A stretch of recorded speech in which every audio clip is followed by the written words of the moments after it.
Muito bom dia, você que nos acompanha no programa Manhã Viva. Sou eu, Graciele Reis, mais uma vez aqui consigo para falarmos sobre temas que interessam a nossa família, a tradição, a história, a nossa espiritualidade.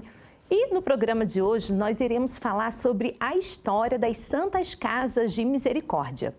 É raro em uma localidade em Portugal, não ter uma Santa Casa da Misericórdia, não é mesmo? Na assistência aos idosos, com os mais pobres. De repente, você que nos acompanha aí em casa está numa Santa Casa da Misericórdia neste momento e assim nos acompanha e vai saber um pouco mais sobre essa história, esse legado secular. E assim nós vemos também no decorrer dos séculos como instituições ligadas à igreja sempre estiveram atuantes na sociedade e no cuidado com os mais pobres.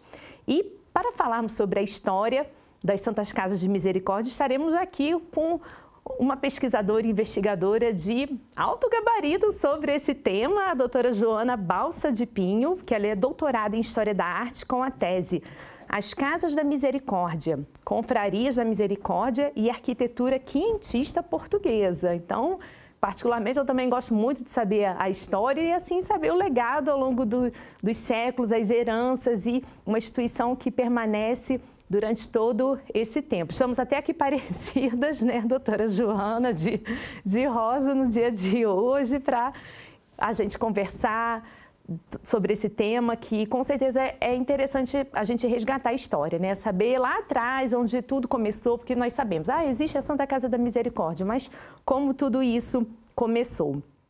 A doutora Joana é licenciada e doutora em História da Arte, como eu falei, mestre também em Museologia, foi bolseira da investigação para doutoramento da Fundação para a Ciência e Tecnologia e atua em diversos projetos de investigação, publicação de artigos, apresentações em eventos científicos em Portugal e no estrangeiro. Então, um currículo vasto e com certeza conheceremos muito no dia de hoje. Mas antes de iniciarmos a nossa conversa, eu quero convidar você que nos acompanha agora para a nossa oração. Como sempre, assim, iniciamos o nosso programa Manhã Viva. Em nome do Pai, do Filho e do Espírito Santo. Amém. Vamos invocar nesta manhã Nossa Senhora, a Mãe da Misericórdia.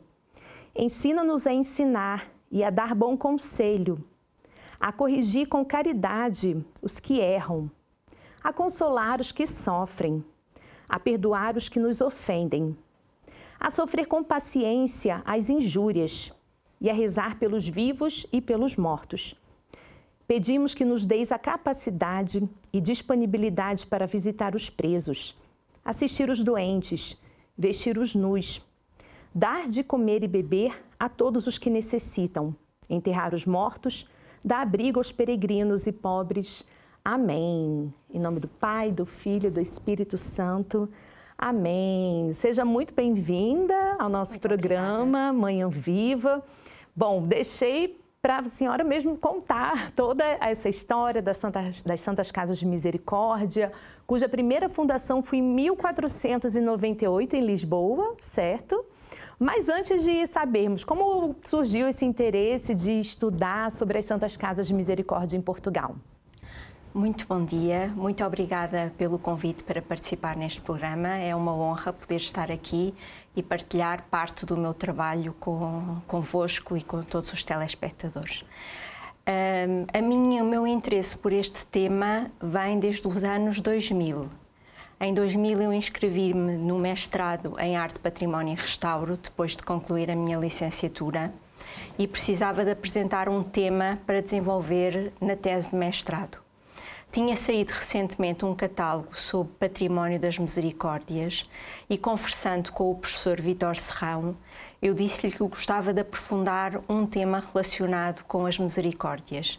Foi então que ele sugeriu que se tratasse do tema da arquitetura, pois era um tema inexplorado, do qual contava apenas com um contributo que era um artigo nesse mesmo catálogo. Por diferentes motivos, acabei por não concluir o mestrado em História da Arte e Património, mas inscrevi-me no doutoramento. E como já tinha algum trabalho desenvolvido, decidi continuar com o mesmo tema e aprofundá-lo de forma a que pudesse resultar numa tese de doutoramento. Muito bem. E quais foram as fontes utilizadas? O que teve de novidade ao se debruçar mais sobre essa temática? As fontes utilizadas foram de duas naturezas. Os próprios objetos arquitetónicos em si mesmo, portanto os edifícios, para poder fazer uma análise das suas características, e por outro lado a documentação arquivística, portanto os fundos documentais conservados, a maior parte deles nas próprias Misericórdias, e os quais eu consultei dando prioridade às atas da reunião da mesa dos Irmãos da Misericórdia, que era um grupo de 12 oficiais eleitos anualmente para governar a confraria e que reuniam pelo menos uma vez por semana. Dessas reuniões saíam atas com todas as decisões que eram tomadas, inclusive as decisões de encomendas de obras de arte. Consultei também livros de receita e despesa, onde constavam as despesas, os pagamentos de despesa feitos pelos irmãos e aí também algumas obras de arte. Livros de contratos, que coligiam contratos, que também continham, por vezes, contratos de obras, e tombos, que eram inventários de propriedades, que por vezes também descreviam os edifícios das Misericórdias. Portanto, foram estes os principais tipologias documentais arquivísticas que consultei na minha investigação. E foram contempladas todas as Santas Casas de Misericórdia do país, ou quais? Foram contempladas das que são quinhentistas, de fundação certo. Quinhentista, aquelas que ainda mantinham algum vestígio de construção quinhentista. Portanto, as quinhentistas são cerca de 250. Nossa, aquelas que ainda mantêm construção quinhentista ou com vestígios de construção quinhentista são 190. E, portanto, foram essas 190 que eu investiguei para a minha tese de doutoramento. Bastante coisa. Mas, no geral, a senhora sabe quantas Santas Casas de Misericórdia existem em Portugal? Atualmente, cerca de 400. 400, Muitas bastante. foram fundadas. Houve dois momentos fundacionais importantes. O século XVI, que foi logo o primeiro século de fundação e de funcionamento das Misericórdias, e depois o século XIX. Portanto, foram os dois momentos fundacionais mais importantes durante este período até ao século XX, porque há Misericórdias que foram fundadas no século XX, são cerca de 400. E algum desses prédios estudados atualmente não funcionam como Santa Casa da Misericórdia ou todas estão em funcionamento como Santa Casa da Misericórdia? Não, alguns não funcionam. Já atualmente foram desacralizados e foram transformados para outros fins, por exemplo, para teatro, para farmácia, para auditório municipal. Portanto, há algumas que foram, por diferentes motivos, abandonadas pelas Misericórdias, pelas suas proprietárias, e vendidas ou emprestadas para outras instituições que lhe deram outra finalidade. Certo. E, com certeza, um estudo assim, que contribui muito para permanecer, né, essa memória viva das Santas Casas de Misericórdia. Mas aí, começando, como tudo começou em Portugal, a partir das confrarias da Misericórdia, foi isso como surgiu a primeira Santa Casa da Misericórdia? A primeira Misericórdia é de Lisboa, fundada em 1498 por intervenção direta da Rainha Dona Leonor. Depois, durante o reinado de Dom Manuel, até 1520, foram instituídas diversas misericórdias, aqui já com o apoio do rei. E durante o século XVI foram instituídas outras, houve sempre um movimento contínuo de fundação durante todo o século XVI. Elas foram fundadas e foram sendo desenvolvidos os seus edifícios a partir das fundações. E, portanto, como disse, durante o século XVII e XVIII também foram fundadas Misericórdias, mas com menos intensidade, e depois, novamente, no século XIX, houve um outro período forte de fundações, e durante o século XX também foram fundadas, mas a gênese está na Misericórdia de Lisboa. E quais são as características arquitetônicas assim, né, desse tempo para também acredito que o que havia de arquitetura no momento influenciou para a construção das Santas Casas de Misericórdia? Sim, portanto, as Casas de Misericórdia, que é a designação que se utiliza para definir os edifícios construídos pelas Misericórdias, foram fundados num período concreto e, portanto, como tal, sofreram influência da arquitetura que se desenvolvia nesse período, de diferentes tipologias arquitetónicas.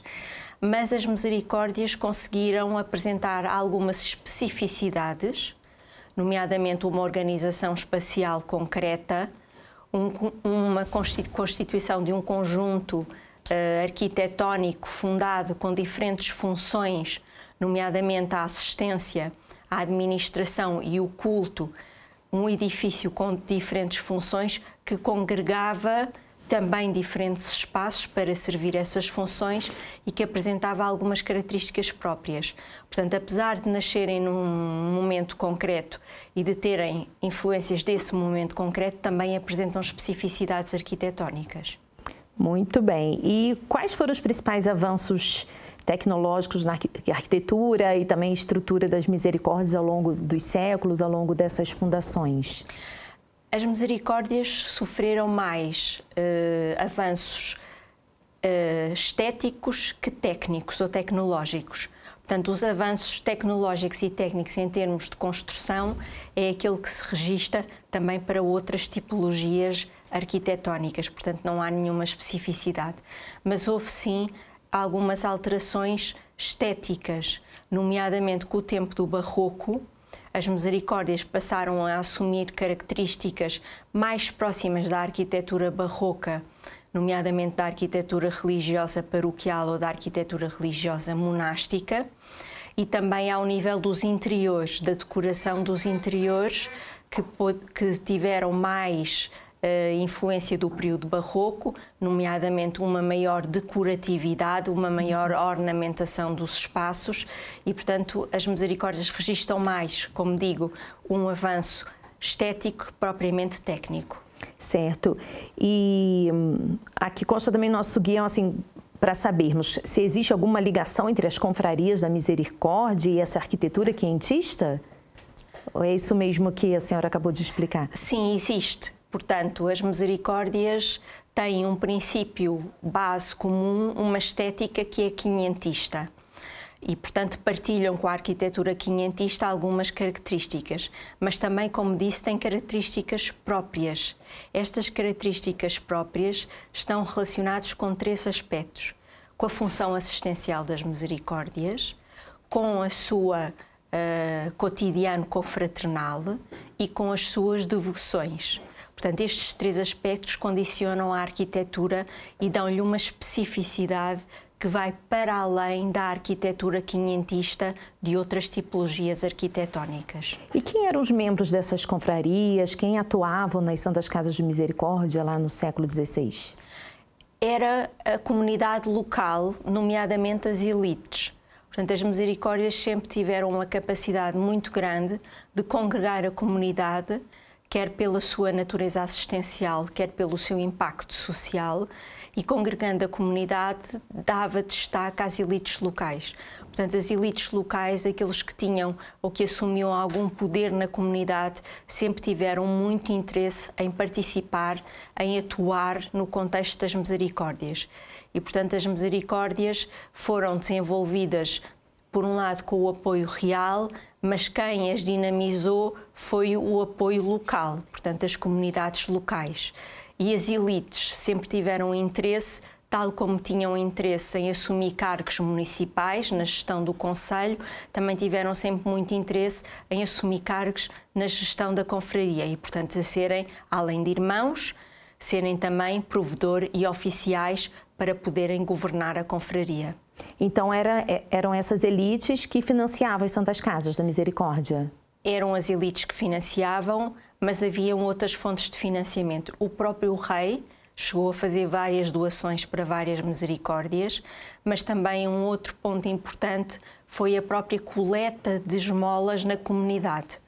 E também os rendimentos que vinham dos bens das próprias confrarias.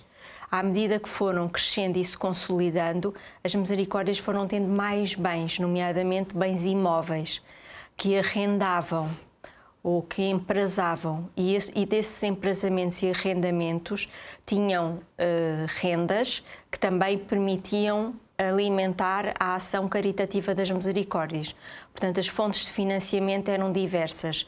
Tinham também benfeitores, além dos benfeitores locais, benfeitores a nível regional, portanto, que se destacavam por algum apoio às confrarias, e todos esses rendimentos eram utilizados, por um lado, na questão do culto e, por outro lado, na questão da assistência.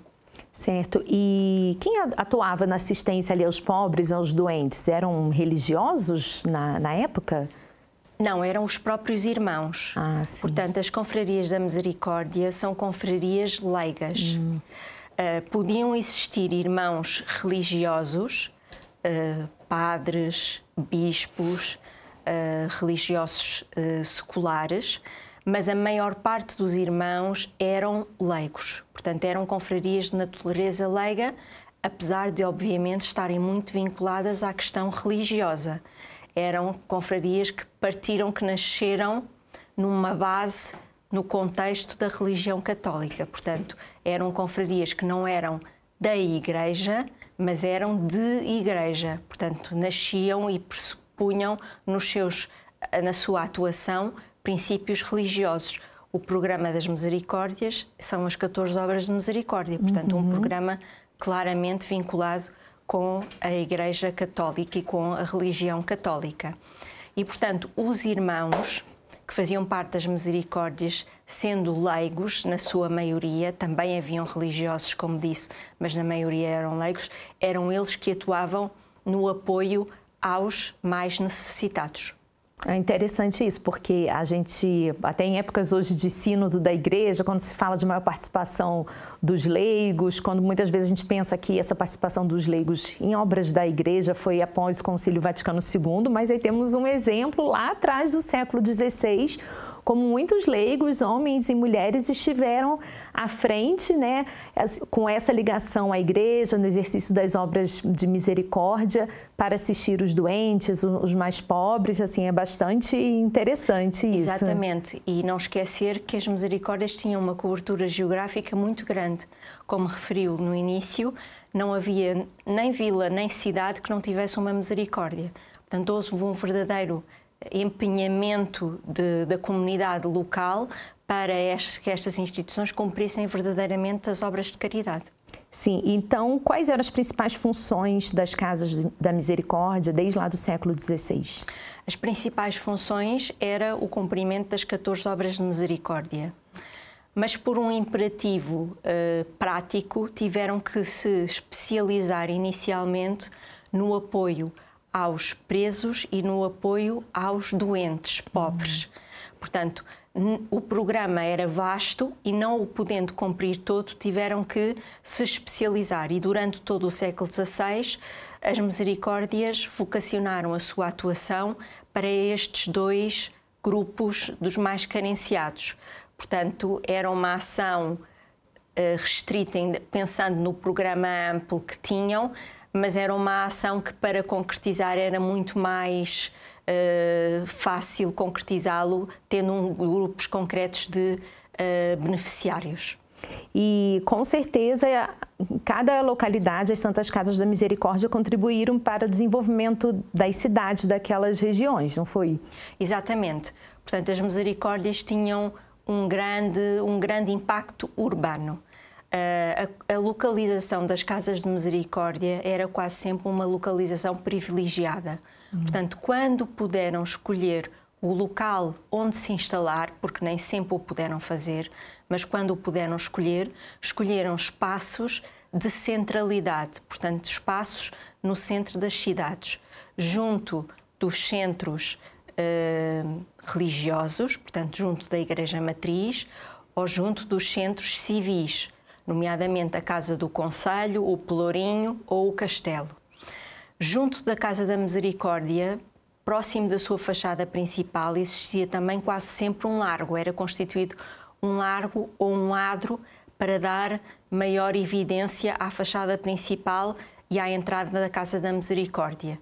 Inclusivamente, algumas misericórdias tiveram a necessidade de colocar nas suas fachadas elementos iconográficos, portanto, representações de símbolos da confraria, como seja a visitação, que era o orago da confraria, a visitação de Nossa Senhora à Santa Isabel, ou então a Virgem da Misericórdia. Colocavam também elementos gráficos, portanto, palavras a dizer Casa da Misericórdia ou esta é a Casa da Misericórdia, para darem um maior impacto urbano ao edifício. E, portanto, os edifícios das Misericórdias, com esta centralidade urbanística, ajudaram a construir um tipo de cidades onde os edifícios civis, porque a Casa da Misericórdia é um edifício civil, também tinham a sua relevância. E a partir do que a senhora estudou, né, você pode traçar alguma cronologia da história de fundação das Santas Casas? Até mesmo na questão geográfica, porque começou em Lisboa. Aí eu não sei se em Lisboa também construíram mais de uma Santa Casa da Misericórdia. Como foi sendo essa cronologia, assim, resumidamente, ao longo do tempo? A cronologia é uma cronologia complexa, porque nós, como digo, temos 400 Misericórdias, mas nem todas têm um documento que prova a sua data fundacional. Portanto, nem todas dispõem de um documento concreto que evidencie em que ano foram constituídas. Portanto, é complexo definir uma cronologia. Há vários estudos, dos quais eu também me socorri para poder fazer a minha investigação, que fazem essa cronologia. Portanto, acabam por coligir documentos que são documentos indiretos sobre a fundação das Misericórdias, que permitem pelo menos indicar que a partir de determinada data ela já estava em funcionamento, podendo não ser o ano de fundação, mas pelo menos a partir de certa data já estavam em funcionamento. E, portanto, essa cronologia é uma cronologia, como digo, complexa. Nós sabemos que as primeiras fundações tiveram o apoio da Rainha Dona Leonor e do Rei Dom Manuel e, portanto, se fundaram nas mais importantes cidades como Coimbra, Évora, Porto, Setúbal e, portanto, a partir daí foram depois se difundindo também por o passa-palavra, portanto, várias localidades tinham constância de que existiam misericórdias nas localidades vizinhas e então pediam ao rei para poder fundar também a sua própria misericórdia. E também o rei Dom Manuel enviou um oficial a determinadas zonas do país com o objetivo de fundar determinadas misericórdias em determinadas zonas. Portanto, houve um interesse da coroa em estabelecer misericórdias nas principais cidades e nas principais vilas do país, mas houve também o interesse da comunidade em ter essas mesmas misericórdias e, portanto, destas duas vontades acabou por surgir esta rede de confrarias difundidas por todo o país. Muito bem, então estamos para encerrar o nosso primeiro bloco. Vamos continuar embarcando nessa história no segundo bloco do nosso programa Manhã Viva. Então, conhecer a história, perpetuar a memória, fazer com que, assim, ouvir tudo que a doutora Joana está hoje a nos contar, olhar para os prédios da Santa Casa da Misericórdia, despertar a curiosidade pela história, pelas atividades ali realizadas secularmente e, assim, também contribuir, na medida do possível, com que nós podemos contribuir com as Santas Casas da Misericórdia. Mas antes de encerrarmos o nosso primeiro bloco, eu quero dar a dica aqui do devocionário A Santa Dulce dos Pobres. Ela é a primeira santa brasileira que também teve todo um trabalho muito importante, sobretudo na região nordeste do Brasil, na Bahia, pelos pobres. Também, com certeza, exerceu muito as obras de misericórdia. Então, esse devocionário está nas nossas lojas em Fátima, Évora, Lisboa ou através da nossa loja online. Então, continue ligado aqui conosco no nosso programa Manhã Viva e já nós retornaremos no segundo bloco.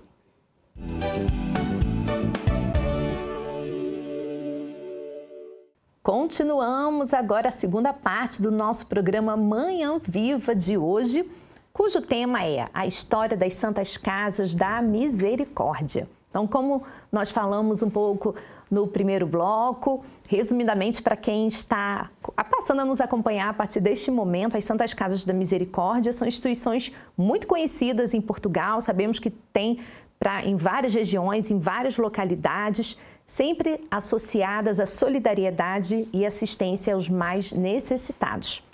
Foram fundadas em 1498, a primeira em Lisboa, como nos explicou a nossa convidada de hoje, a doutora Joana Balsa de Pin, especialista em História da Arte, explora a história e arquitetura das Misericórdias, destacando sua importância social e cultural. Ela contou muitos fatos interessantes sobre essa história que se perpetua até os dias de hoje. Mas antes de continuarmos a nossa entrevista, vou pedir licença aqui à doutora Joana para nós assistirmos a uma peça que eu mesma gravei na Santa Casa de Misericórdia de Lisboa, Irmandade da Misericórdia de São Roque de Lisboa, para a gente perceber um pouco desse trabalho também humano e espiritual realizado até os dias de hoje, como a doutora Joana explicou no primeiro bloco, o fundamento ali das ações das Santas Casas das Misericórdias são as obras da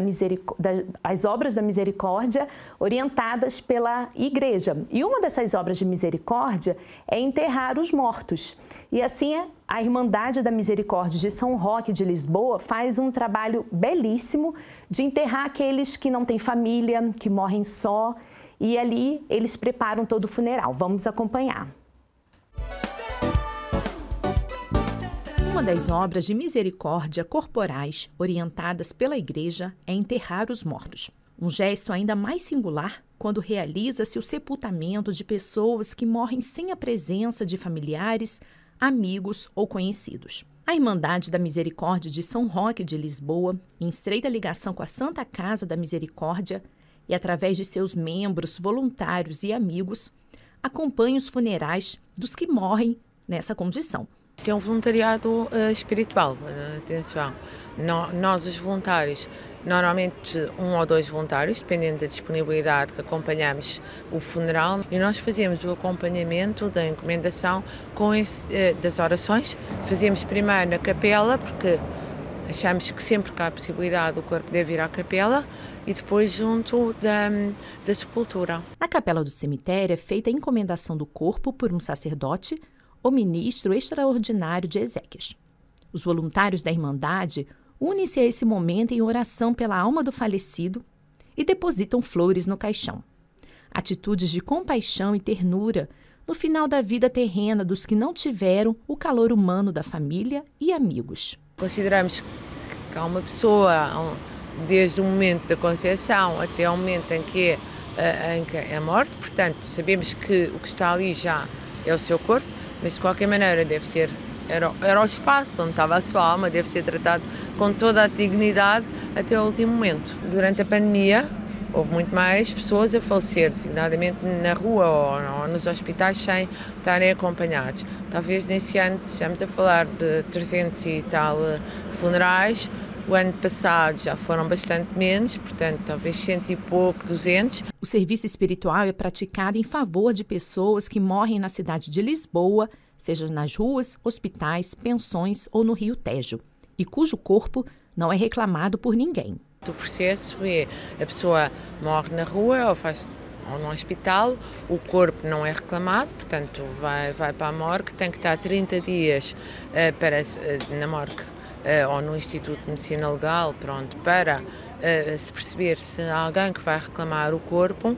Se isso não acontecer, eles contactam a funerária, que por sua vez foi contratada pela Santa Casa da Misericórdia, e a funerária contacta-nos a nós para que um dos irmãos esteja presente no funeral. Isto acontece, o espaço de tempo que nos contactam a funerária normalmente é ou na véspera ou na antevéspera, porque também eles não sabem quando é que têm o corpo, só quando o Instituto de Medicina Legal entra em contacto com eles. O Catecismo da Igreja Católica aponta 2 objetivos principais ao realizar-se o rito das exéquias: exprimir a comunhão com os defuntos e anunciar à comunidade a vida eterna. O Catecismo ressalta ainda que os corpos dos defuntos devem ser tratados com respeito e caridade. A Santa Casa da Misericórdia de Lisboa assegura os encargos do funeral e o faz sem qualquer distinção de raça, credo ou ideologia. O objetivo é que todos possam ter um funeral digno do ponto de vista humano e espiritual. E para tal,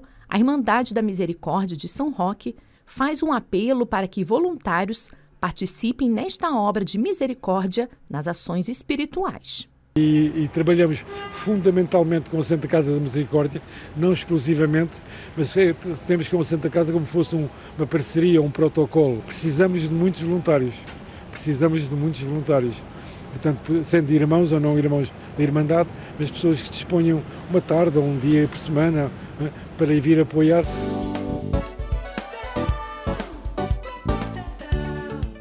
Então, pelo que a Joana estuda sobre as Santas Casas da Misericórdia, vê aí um ato concreto do que sempre as Santas Casas da Misericórdia realizam ao longo desses tempos?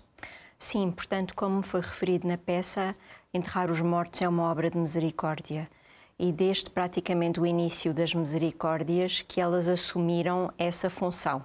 E, portanto, enterravam pobres e enterravam também os irmãos ou aquelas pessoas que pediam para serem enterradas pela misericórdia.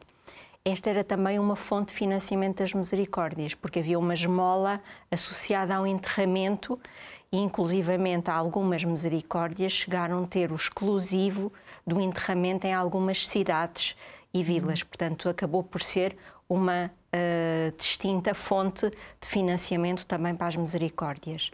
Estes enterramentos também promovem um conjunto de objetos de cultura material e objetos artísticos associados.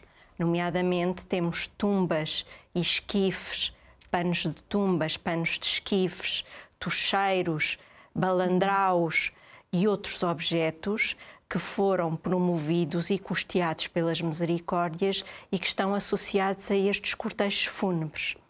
Um outro objeto muito importante associado ao cortejo fúnebre é a bandeira real, ou a bandeira da Misericórdia, que é um pendão que de um dos lados tem a representação de Nossa Senhora da Misericórdia e do outro lado tem a representação de Nossa Senhora da Piedade. E é um estandarte que simboliza a confraria e que foi objeto de encomenda por todas as misericórdias. Era um objeto que estava definido no compromisso como sendo um objeto necessário para a atividade das misericórdias e que também é um elemento paradigmático dos espólios artísticos destas confrarias e que ainda hoje subsistem em muitas delas. Então, muitos desses objetos são ainda conservados, estão em exposição? Onde se encontra, por exemplo? Estão conservados, muitos deles nas próprias casas de misericórdia e alguns em núcleos museológicos promovidos pelas próprias misericórdias. Portanto, as misericórdias têm um espólio artístico riquíssimo e variadíssimo, que está intimamente ligado com a sua atividade assistencial, com o cotidiano confraternal e com as devoções que as misericórdias tinham. E estes espólios artísticos são conservados ou tentam ser conservados o melhor possível pelas misericórdias. Algumas delas têm capacidade e têm sensibilidade para construir museus e núcleos museológicos onde expor e valorizar estas obras. Outras nem tanto, mas conservam-nas nas casas da misericórdia. E também vemos nisso que desde lá de trás as Santas Casas da Misericórdia também contribuíram para a educação e formação de pessoas no século XVI. Também teve esse aspecto educacional? A formação é menos evidente. Portanto, houve, como eu disse há pouco, uma especialização na área de atuação, com especialização nos pobres, nos presos e nos doentes. E, portanto, do conjunto das obras das misericórdias, apesar de nós termos uma obra de misericórdia que é ensinar os ignorantes, que está extremamente vinculada com a educação, não foi uma prioridade no início da atividade das misericórdias. Portanto, foi uma obra de misericórdia que vai aparecer mais tarde, já no século XIX e principalmente no século XX, com a promoção de instituições educacionais, com o apoio das misericórdias. Mas, inicialmente, eu penso que também por uma questão de sobrevivência, para poderem sobreviver, para poderem consolidar a sua atividade, elas tiveram que se vocacionar em áreas mais concretas. E falamos dos leigos, da atuação dos leigos no primeiro bloco, e as confrarias, sobretudo, eram formadas por leigos, mas entre os leigos, as mulheres também tinham algum destaque, alguma atuação, ou como se percebe isso? O papel das mulheres nas misericórdias é um papel que evolui com a evolução da sociedade. Portanto, inicialmente, o papel das mulheres nas misericórdias estava mais vocacionado para a questão dos beneficiários. Portanto, as mulheres eram beneficiárias da ação das misericórdias. Mais tarde, com o desenvolvimento social, com o desenvolvimento dos direitos também, das representações, as mulheres passam a ter mais protagonismo e hoje em dia temos algumas mulheres provedoras de misericórdias, assumindo o principal papel no contexto das misericórdias, mas elas estiveram sempre presentes, como disse, como beneficiárias da atuação das misericórdias, também como benfeitoras. Muitas mulheres individuais foram benfeitoras de misericórdias e também como profissionais que prestavam serviço às misericórdias, nomeadamente como na área da enfermagem e do apoio hospitalar. E lá atrás também houve, com certeza, desafios e também críticas na fase de estruturação, de fundação das Santas Casas de Misericórdia? As críticas não foram muito evidentes, porque as misericórdias sempre foram uma instituição com muito favorecimento social, portanto, sempre foram muito consensuais. Sempre foram muito consensuais. Portanto, as críticas não existiram muito no início. Claro que poderia haver crítica à atuação de determinado provedor e de determinado irmão. Havia, por exemplo, no compromisso das misericórdias, uma cláusula de que os irmãos poderiam ser eliminados da misericórdia. Dizia-se na altura riscado da misericórdia. Portanto, se não tivesse um comportamento adequado, um comportamento que era considerado comportamento exemplar para um irmão da misericórdia. Mas críticas à instituição, não muito. Aliás, as misericórdias ganharam rapidamente o epíteto de santas. Portanto, Santas Casas da Misericórdia. Então, no início não tinha... Não houve oposição formal, não houve oposição formal à instituição das misericórdias. Mas eu digo que no início não tinha o adjetivo santas? Não, inicialmente elas foram fundadas como confrarias. Confrarias da Misericórdia, certo. E depois passaram a ser conhecidas pela sua atuação como Santas Casas da Misericórdia. E foi um epíteto que ganharam à medida que o seu funcionamento e que a sua atividade se foi consolidando. Portanto, elas eram conhecidas como confrarias, eram conhecidas como a Casa da Misericórdia, o local onde se praticava a misericórdia, que rapidamente ganhou este epíteto de Santas Casas da Misericórdia. Ah, bem interessante. E é possível apontar diferenças das Santas Casas da Misericórdia lá do passado e também atualmente, ou percebe-se que mantém-se esse fio condutor? Há um fio condutor que tem a ver com o carisma da instituição, que é a caridade. Mas, claro, as misericórdias atualmente são muito distintas das confrarias do passado. São instituições que são instituições seculares, são instituições perenes, mas que tiveram necessidade de se adaptar aos tempos modernos. E, do meu ponto de vista, conseguiram se adaptar muito bem, tanto que o seu impacto social continua a ser o mesmo no presente que foi no futuro, que foi no passado. Portanto, há um impacto social grande que continua presente atualmente e que tem a ver com esta capacidade das misericórdias se adaptarem aos desafios e se adaptarem às necessidades de cada tempo. E, portanto, hoje em dia elas são muito distintas. Por exemplo, não atendem já presos, não atendem já doentes, mas atendem idosos e atendem crianças nas suas múltiplas valências. Portanto, conseguiram ir adaptando os seus beneficiários para poderem sempre prestar um serviço que fosse um serviço do qual se sentisse falta. E esse é o legado deixado até os dias de hoje, ou também a senhora aponta algum outro legado que desde lá do século XVI percebemos até os dias de hoje? É o legado deste carisma que se prolonga por séculos e que mantém viva uma instituição que em muitos casos tem mais de 5 séculos de história. Portanto, mas há também um legado, do meu ponto de vista, é aquele que também me interessa particularmente, que é um legado cultural, que é todo o património artístico que foi deixado, que foi constituído pelas misericórdias e que foi deixado aos vindouros e que urge estudar, conservar e difundir. E até hoje também as Santas Casas da Misericórdia acredito que são também consensuais na sociedade portuguesa, certo? Sim, eu penso que são consensuais.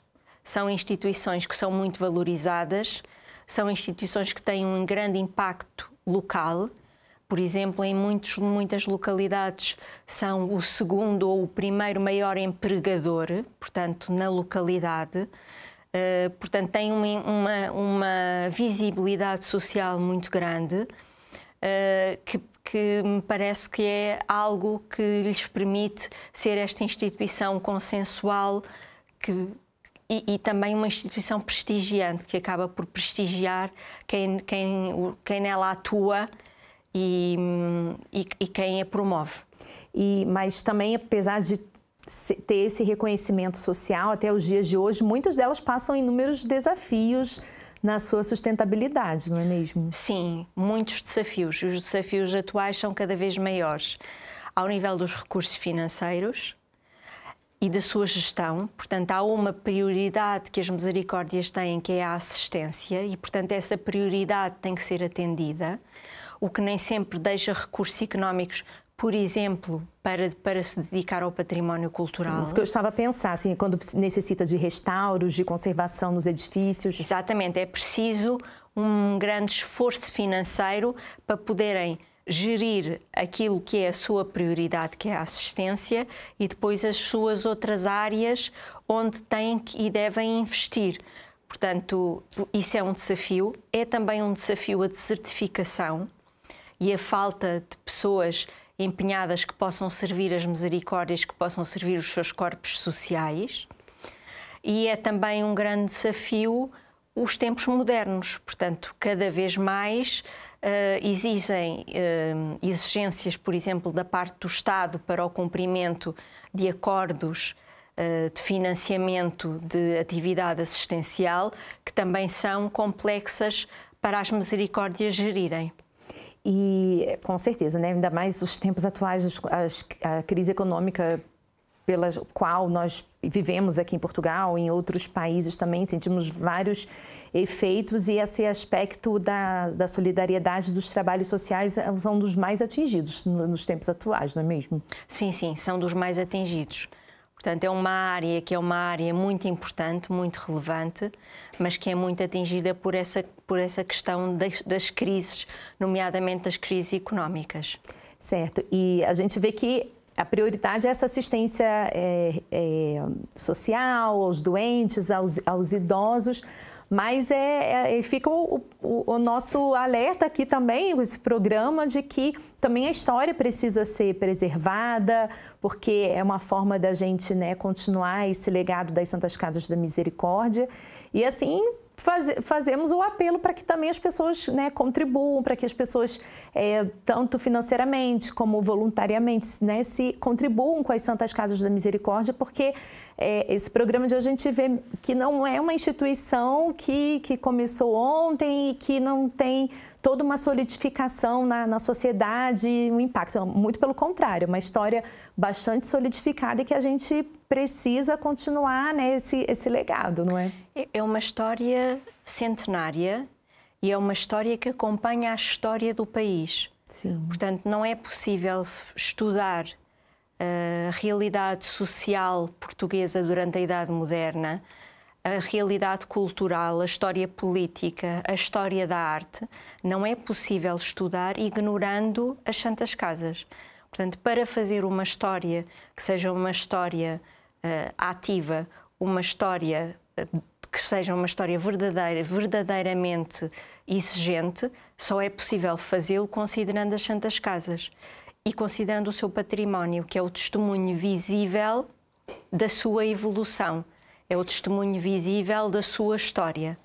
E relembro aqui as palavras de um dirigente da Casa da Misericórdia do Porto, que uma vez disse que a 15ª obra de misericórdia devia ser conservar o património histórico. Portanto, conservar o património histórico é também uma missão das misericórdias. Obviamente, com a ajuda de outras instituições, porque elas não têm capacidade, muitas vezes financeira, mas também não têm a capacidade técnica para o fazer. Portanto, com outras instituições, estudar que é fundamental, preservar, que é fundamental, e depois difundir o património. Porque assim difundimos a história das misericórdias e difundimos também a sua identidade institucional, aquilo que é próprio das misericórdias. E o património representa isso mesmo, a identidade institucional das misericórdias. Portanto, aquilo que é próprio das misericórdias, aquilo que é único, no caso do património das misericórdias. E conservar esse patrimônio artístico, cultural, arquitetônico, no fim, viabiliza, no fim, favorece a finalidade das Santas Casas da Misericórdia, que é assistir aos pobres, assistir aos doentes, os idosos. Então, acaba sendo, um conjunto, né, de coisas. Exatamente. Portanto, o património é muito mais do que aquele objeto material que está perante nós. Portanto, é muito mais. Tem um conjunto de significados, é um conjunto de contextos que nos permitem conhecer uma realidade mais ampla e permite também diferentes atuações em termos da educação, em termos da comunicação. Portanto, é um instrumento valiosíssimo. Certo, não são edifícios ali sem vida, sem história, não é o edifício pelo edifício, né? Mas são vidas e muitas vidas transformadas ao longo desses séculos. E até hoje as confrarias, as Santas Casas da Misericórdia são geridas por confrarias, e também como é a relação até a atualidade com a igreja? Não são geridas por confrarias. Portanto, houve uma mudança institucional das misericórdias e elas passaram a ser associações. Certo. E, portanto, desde os inícios do século XX, que a realidade institucional das misericórdias é distinta. A proximidade com a Igreja também é uma proximidade que se poderia dizer inerente à função da própria instituição. Portanto, muitas vezes as misericórdias continuam a ter capelão, que dá apoio espiritual aos utentes das misericórdias, e, portanto, esta relação com a Igreja mantém-se por via do capelão. Continuam a ter igrejas que continuam a celebrar missas, e muitas das igrejas funcionam como capelas mortuárias. Portanto, são as capelas mortuárias da vila. Portanto, por esta ação que as misericórdias vão tendo é que há a relação com a Igreja. E como eu falei lá no iniciozinho do programa, muita gente nos acompanha, com certeza, nos lares ligados às Santas Casas da Misericórdia, ou alguém que é assistido de alguma forma, quem atua. Então, cada vez que, seja num prédio mais centenário, no prédio atual, sempre que a gente estiver olhar para um edifício da Santa Casa da Misericórdia, né, fica o desafio de lembrar do programa e pensar em toda essa história, toda essa tradição e também na contribuição que podemos fazer. E diante disso tudo, quais são as perspectivas que podemos apontar para as Santas Casas da Misericórdia, resumindo tudo que nós falamos durante o nosso programa? As perspectivas são múltiplas. Portanto, em termos da assistência, é poderem cada vez mais e melhor prestar a assistência devida. E isto pode-se fazer de várias formas, incrementando o tipo de ações ou então melhorando as ações que já existem, renovando também os seus equipamentos sociais e criando novos equipamentos para além da renovação dos mais antigos. Em termos do património que já existe, para além da ação das misericórdias, o património cultural, é importante que se promova o estudo do património cultural, porque a partir do estudo do património cultural é que se consegue preservar e difundir. Portanto, atuar nestas três áreas é fundamental e penso que é um desafio grande do qual as misericórdias devem estar conscientes. E existe a União das Misericórdias Portuguesas, né, que atuam também, a senhora sabe dizer desde quando elas estão articuladas? A União das Misericórdias Portuguesas congrega as misericórdias.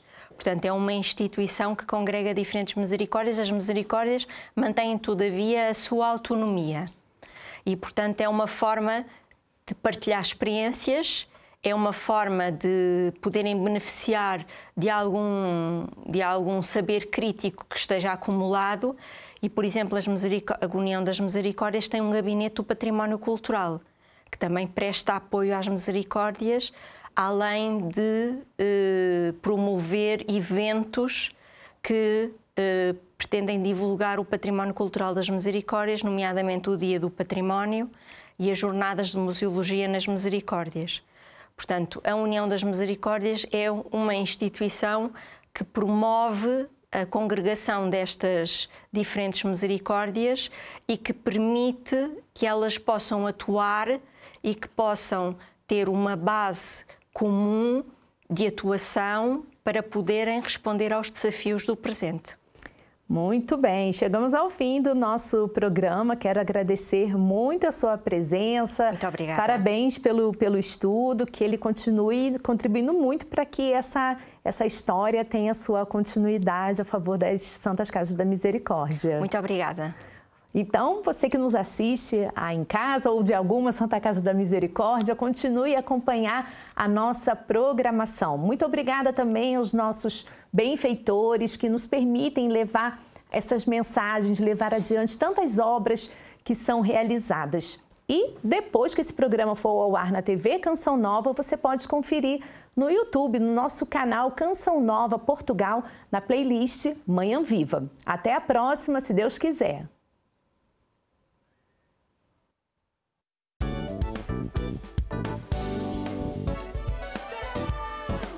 Se gostou deste programa, clique aqui na nossa playlist aqui em baixo para ver outros episódios. Se ainda não subscreveu o nosso canal do YouTube, faça-o já clicando neste botão aqui do lado e será logo o primeiro a saber todas as novidades.